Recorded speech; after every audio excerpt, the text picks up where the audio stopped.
atera bwe yafa be bamu kubasooka ku ddwaliro wali okulaba nga bbonde ejjibwawo n'okuteekateeka sebo muganda wange bale nnyo mutima mulungi katumu omuzinga Mukama mulungi ekiseera kyonna. Assalamu alaikum warahmatullahi wabarakatuh. Bakungubazi mwenna yakubeebaza olw'okuba nti muzze okunyolwa wamu ne famire eya omukulu omukukunavu Tamale Mirundi Joseph. Era njagala kusooka kwebaza ddala Katonda atusobozesezza okuba nti tuli balamu ffe tuli wano, ate n'okuba nti buli kimu sofa kitambula nga omugenzi bwe yali asaba oba bwe yali asuubira okukisaba Mukama.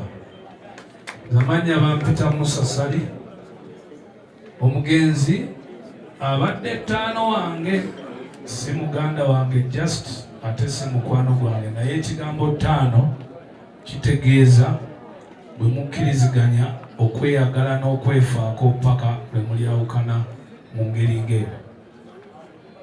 Tamale kyensobola okumwogerako mu bwangu is musajja wa bika bibiri. Bali bantu babiri mu muntu omu, era ensonga lwaki abadde muntu mwangu nnyo wakunyiigira oba wakwagala kisinzira sayidi gy'olonda. Ekyo twali tukifaanaganya ffe ab'enkima, simanyi nakumanya oba tulinamu obuntuntu bwaffe, naye twali tukifaanaganya. Kijja kubeerera kyangu okugyawa Bebekulu olw'okuba tomutegedde, era ekyo sikyewuunya, ekyo lwaki sikyawa bankyawa, kuba mba ndi sure nti bajja kumala bategeere ate zikusooka ne zitakuva mabega. So ekyo tubadde tukifaanaganya ne muganda wange omugenzi Tamale, lwansonga nti abantu abasinga balema okwawula omulimu gwe ogwa Katemba n'amazima ge. So nga gwe bw'oyinza omukwatirako mu Katemba ne yeekyangamu awo, gwe n'olowooza bya ddala anyiize, n'ayogerayo awo n'akuyisaamu eggaali, gwe n'olowooza nti ddala ddala eri pasono. So nga ate eyo ye bokisi y'omuntu oli omu, naye ng'ate bodda ku bokisi eno endala eya Tamale Mirundi ng'era John bwe yayogedde eggulo, ye muntu nga tasaana gamba ku Junior nti Junior tuula wansi, nga mukkakkamu, muntu muwulize, wakola mikwano, ayinza okukolayo akantu awo n'amala eddakiika nga 3 ng'ogenze n'akuba essimu n'agamba wayi nkunyiizizaamu awo, naye tofaayo, mbadde nnina okayisaawo. Oyo aba muntu w'abantu. Baganda bange, bamaama baffe, bataata, mwenna mbagamba nti omusajja oyo mumuteremu essaala ennungi awummule emirembe, kuba amazima amatuufu abadde muntu mulungi nnyo. Tamale akoze impact y'amaanyi nnyo mu bintu bya endowooza z'abantu ku by'obufuzi. Yaliidinga ekintu kye bayita okunnyonnyola, lwakuba ate ennyinnyonnyola ye yeetaagamuko kubategeera ennyo, kyovula abasinga baamunyiigiranga mangu, kubanga bw'oyita ku by'obuyabayaba kungulu tosobola kutegeera Tamale. Aba yakakwata ku kino n'akwata ku kiri, naye bw'abigatta kikwetaagisa ebbanga okutegeera kyabadde akola kyabadde agamba. Ndi musanyufu nnyo olunaku lwaleero okubagamba nti newankubadde Tamale afudde, Tamale tagenze, just afudde bufi. Nze naakafiirwa abantu ba mirundi 3 be mbadde nnina nabo pulaani eziyamba eggwanga mu nsonga z'okunnyonnyola exactly kye kigenda mu maaso. Twafiirwa omugenzi Kato, Mukama mumuze emirembe, ne tugenda tufiirwa muto wange oba muganda wange omulala gwe bayita Isima. Mu ngeri eyo era naye yaliyo omu ku bantu abalyowa oba abategeeza abantu ebintu eby'obukulembeze n'enfuga bwe bibeera, era nga gwe tubadde tusigazza omuntu abantu gwe basobola okuwuliriza abadde Tamale. Naye manyi Katonda alina entegeka ze, yamanyi eddiirwa n'akimaani, yamanyi ensonga ye esembayo. Ffe tumukwestioninga, ffe tulina kumwebaza na kucelebratinga obulamu obwabo bwe baba atuwaddeko akaseera kaba abatuwadde. So n'olwekyo tumwebaze Katonda olw'obulamu bwa Tamale Mirundi, ate n'okuba nga tatulekedde awo, atulekeddeyo abavubuka, era tulina Junior oyo njiwa obwongo bwa butereeza obulungi mu maaso, yadde kijja mutwalira obudde, naye tusobola okuba nga tukiraba ekifaananyi nti tulinawo omuntu. Abaana bonna nzira mu nsaasira maama mundaawo ne maama oli omulala, bonna bamaama. Nyongera okusaasira baganda bange abato, batabani bange, bawala bange, mwenna mugume. Kino tekikyala wamu, kikyala waffenna. Oluusi tomanya, naye oyinza okuba nga gwoddako, naye si mu bubi. So tube nga tube bagumu, tuleme kulowooza nti nno Katonda yatuvuddemu. Awatali kulwawo nnyo, njagala kwebaza omukulembeze w'eggwanga President Yoweri Kaguta Museveni, era cheya waffe owa ekibiina kya NRM, olw'obutasuulirira Tamale Mirundi. Tamale abadde muntu mukambwe ennyo nga ne President amutyamu. Okumanya abadde amutya nga Tamale twewuunya, nze Bebe Cool nsobola okwesiba wansi w'emipiira gya President bw'aba agaanye okundaba. Ne nsalira Tamale Mirundi amagezi mugaa gwe todda ku ebyo, nanga Bebe nze sijja kugenda wansi wa mipiira, ayimirire oba mpite. Muzeeyi n'amuyita Tamale oyo gw'olaba n'agaana. Oyo bw'agamba ekintu aba akikoze eki, aba akimiininze awo. Naye ekikwewuunyisa nti Tamale Mirundi tabadde mukozi wa President Museveni, abadde ttaano wa Museveni, ttaano. Era akasimu bwe kaavuga nga twakategeera nti Tamale mulwadde, nali nina ennyonyi ne ngipushinga wadde okulaba nti nno tukwasaganya obujjanjabi nti muzeeyi abuulirwa. Nja kwebaza nnyo omwami omuyita Faruku Kirunda, oyo gwe nkwasaganye naye ne tumeka sure, kuba bino ebintu mu butuufu biruma singa ofinding out omuntu ayiyewo omubiri ate ne wayitawo eddakiika emu ng'omuntu oyo tafiiriddwako. So muzeeyi yarespondingirawo n'ateekawo open check ejjanjaba Tamale Mirundi. Era omulimu gwaffe ogubadde omukulu gwa kumakinga sure nti no coordination eya buli kimu ebeerawo. Naye ate era nga bwe mbagambye nti essaawa ya Allah bw'ebezze tewakanyizibwa. Naye nga ndi musanyufu nti Tamale bwe twanyumyawo mu ddwaliro ebintu bingi bye twayogerangako, naye yandaga nti taano we amubeereddewo, era nsuubira nti awumudde musanyufu ku ludda olwo. Njakwebaza of course obako bwavudde wa First Lady Mama Janet, njakwebaza General Muhoozi kuba ye yaluteeka mu time immediately. Njagala kwebaza Jjajja Nalweyiso, njagala kwebaza Office of the Prime Minister. Mu ngeri eno okufa kw'omugenzi Tamale katukubeerere example eri abantu bonna sayidi zombi, abakulembeze n'abantu abagezaako okuyiwawo emibiri sayidi zonna, ez'abali ku oludda olwa gavumenti eri mu NRM oba n'abali ku sayidi ekola ki evuganya. Bannaye mufeeyo nnyo ku bantu abababeererawo. Ensonga erumya abantu bangi mu NRM yesinza okutuleetera n'ekizibu. N'obeerawo ne weeralikira n'ogamba maama nze ani anambeererawo. Kale bw'ataba President abeere RDC, bw'atabeera RDC abeere omuntu. Okubeererawo omuntu si ssente zokka, naye n'okunyumyamu, n'okubira ku muntu essimu n'omubuuza oli otya, kiki ekiganye, kiriwa kyensobola, kiba kyesobola ki kyezisobola. So awamu on behalf of the family ndi very sure ti family wenaaba eyogera ejja kakasa nti nno kituukiriziddwa. Era nze nga Bebe Cool ebbanga lyemmaze nga nyongera okukolera President Museveni ne Uganda wamu, ndi musanyufu enkwata gye bakutte omugenzi.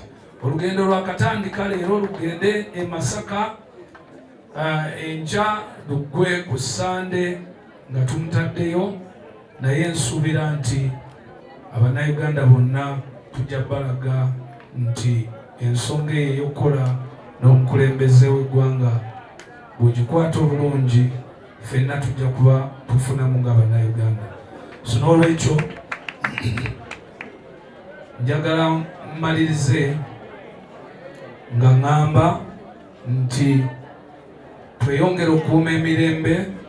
Bantu bangi nnyo abagenda okujja wano leero. Abantu abali wabweru awo batuyambeko obutakola nnyo kavuyo, tusobole okumalako olunaku lwa leero nga tuli bulungi. Omugenzi Mukama amuwummuze mirembe. Thank you. Saba tukubire mukadde waffe Bebe Cool mu ngalo. Big size musician webali nnyo, tukoze bulungi, bali kuyimirirawo mu nsonga eno. Ndaba emmotoka ya former vice president naye wona atuuka Oweekitiibwa Edward Kiwanuka Ssekandi, era nja kusooka mpe bannamawulire bano obuvunaanyizibwa basooke batereeze embeera bamukwate atuuzibwe wano. Bw'anaaba amaliza okutuula nga yeeteesetese bulungi, n'oluvannyuma tugenda kufuna okwogera kwa Edikenzo, agenda kwogerako gye tuli bw'anaaba amaliriza ateera.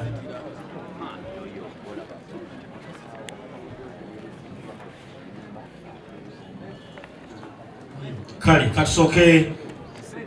katusooke bannaffe bano abatuuza vice president Oweekitiibwa Edward Kiwanuka Ssekandi atuuse. Nsaba tumwanirize. Ndaba Hajimba amuleeta wano. Bw'anaaba atuuse wano ate tujja kusooka tufune okwogera ku Oweekitiibwa Jatumisa Kabanda, minisita wa Kampala, bantegeeza nti alina wagenda, n'oluvannyuma tunaddayo eri mu federation. Taata wootuukidde vice president ng'ebintu byonna birungi ddala, era nga maama mwalimu ennyumba awo. Saba taata webale nnyo bali ddala okujja tukulisaayo owazze mu ekereziya wali e Bunnamwaya.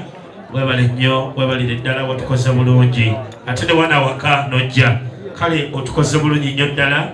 Taata webale nnyo, webalire ddala okujja. Kansabe basebo ne bannyabo, era kanziremu okwaniriza abakulu abakatuuka era n'okubandulira chairman w'enteekateeka zonna ezikwatagana n'omukolo okuva bwe twabadde ezzana ne wano ne mu kyalo. Chairman w'omukolo gwonna ono omukulu Dansani Busuulwa, era pulogulaamu yonna gy'atuwa gye tugenderako mu bifo byonna tugenda okubeeramu. Mwebalina abayire ddala. Tweyanza nnyo, tweyanzeege. Mu kiseera kino muzikirize mpite maama Honorable Minister Misa Kabanda, minisita wa Kampala, ajje atuuse obubaka obw'okusaasira eri amaka gano. Maama woli mu nnyumba awo, mizindalo gituuka, era abantu bano bonna bazze ku lulwo n'abaana kusaasira. Neyanza nnyo neyanzeege. Amanya Hajjati Misa Kabanda, minisita wa Kampala n'emiriraano. Mukyala waffe omufiirwa Mama Ssebo, Vice President Emeritus, tusanyusa okulaba Ssebo. Minisita wange muwala wange nsanyusa okulaba. Jangu twano we tuli, eno message ya gavumenti. Jangu oyimirire wano, oyinza obutayogera neyimirira wano kubanga oli w'abavubuka. Bannange ono mumanyi kasooke yeeyogereko olwa gavumenti. Neyanziza Vice President Emeritus, Minister in charge of Kampala, all dignitaries in your various capacities, fellow mourners, good afternoon. Amanya Bampita Fiona Nyamutoro, the National Youth Representative, 11th Parliament, ate Minister of State for Mineral Development. Bannange ebiva mu ttaka byonna omukyala ono gwe babigonnomolako yabikola ki? Yabijjayo n'atugamba nti kati bwe nzijjayo okukopa nga nzijjamu kino, bwe nzijjamu kino nga nkuba ssente. Mulabye? Nyamutoolo. Mukyala wange. Mukyala Kenzo. Ne Kenzo wali awo mutabani wange. Naye bwe simwanjira ssebo Kenzo. Weewangulira minisita, yimirirako abantu bakulaba. Bannange ndi musanyufu okuba wano. Mu kiseera kino mu kitiibwa muzikirize njanirize ate era mpite president wa federation Eddie Kenzo nsaba tumwanirize musuuza abali eyo mumwanirize n'abalonda tumwanirize saba oyogerako eri abantu. Bana mbalamusiza nnyo bakungubazi bannaffe mwenna abali wano. Amanya n'eddoboozi Idrisa Musuuza Eddie Kenzo. Ebigambo byange mukimanyi tebiba bingi, just ntwala okubagiza eri family n'emikwano gya Tamale eggwanga lyonna okutwalizamu. Mukama atugyeko mukwano gwaffe kubanze mwami Tamale abadde mukwano gwange era twali ffenna recently nga tugenza okumulabako mu ddwaliro nze ne mukyala wange ne tunyumya emboozi era nga bwe tubadde nga tunyumya bulijjo naye Mukama tasobodde kubanga ate amwongere mu maaso. Mukama yagaba ate yajja. Mukama yatuwa Tamale ate yamutudde. Yes, kino kirina kutuwa kyakuyiga nti buli omu gy'oli weekolere ekkubo weefunire emikwano egigenda okukubeererawo mu mbeera yonna. Nze kyenyinza obagamba emikwano gyange ensi eno tugibaamu naye ebingi nnyo ebibaamu. Wabula bw'oba osazeewo okugitwala ku sayidi yonna gy'ogitwalire making sure nti ojjamu ekikugasa. Buli omu funa mikwano gyo, kola emikwano buli lunaku so that olunaku lumu oba olulala osobola okuba nga watufuna ekitiibwa ekyo. Banaye nze sijja kwogera bingi ku bigambo byange biba bitono nga minisita bw'abagambye mukyala wange agenda balinayo kokasi kati madde nsaba muzikirize mwerekereko naye nze ne famire yange tujja kuwaayo emiliyoni emu sobola okuyambako mu kuzika. Thank you so much. Yabadde yansabye n'aŋŋamba nti engeri gye tudduka tajja kusobola kwogera naye engeri gye bamuwadde akazindaalo n'ababuuzaako ndowooza ekyo kimala. Bane nsaba muzikirize mwerekereko. Twagala tusiime omuyimbi Eddie Kenzo president wa federation saba tukoze bulungi wamu ne maama honorable minister Nyamutoolo webale nnyo webale ddala okujja. Mu kiseera kino kansabe muganda wange bw'aba alina okasigino nakaaka tugambe n'oluvannyuma tugende program. Sebulungi neyanziza ssebo nebazizza ab'amawulire naye ab'amawulire mbadde mbasaba tubeere nga tulekawo ekkubo abo abasetulite babeere nga basobola okulengera eri ddala n'abakulu okubeera nga bakola kye tulekawo ekkubo. Ensonga ey'okubiri mu tenti wano njagalawo abantu bana bokka. Abantu bana Chairman Dansan Busuula chairman y'enteekateeka zonna ez'omukolo ogwa wano n'eri mu kuziika ne gye twabadde okusinziira ku lukiiko ewamu ne gavumenti bamukwasiza obuvunaanyizibwa obwo ne mumyuka. Njagalawo abantu bana abayimbi ababiri